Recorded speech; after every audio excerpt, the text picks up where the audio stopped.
અંકલેશ્વરમાં પોલીસની traffic drive અંતર્ગત 100 થી વધુ વાહન ચાલકો દંડ્યા હતા। પોલીસ દ્વારા વાહનોને અડચણરૂપ દબાઈ બાઇક અને કારને લોક માર્યા હતા।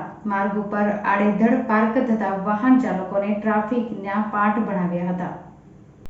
અંકલેશ્વર શહેરમાં ઓએનજીસી બ્રિજ શરૂ થયા બાદ પ્રથમ પાલિકા દ્વારા દબાણ હટાવવા ઝુંબેશ શરૂ કરી છે, જે છેલ્લા 2 દિવસથી ચાલુ છે।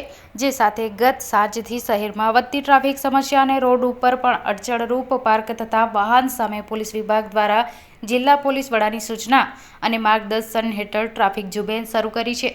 ગતરોજ અંકલેશ્વર 3 રસ્તા સર્કલ પાસે રોડ ઉપર પાર્ક કરેલી 10 થી વધુ કાર અને 100 થી વધુ બાઇકને લોક કરી દેવામાં આવ્યા હતા અને વાહન ઉપર કાપલી લગાવી પોલીસ સ્ટેશનનો સંપર્ક કરવાની જાણ કરી હતી।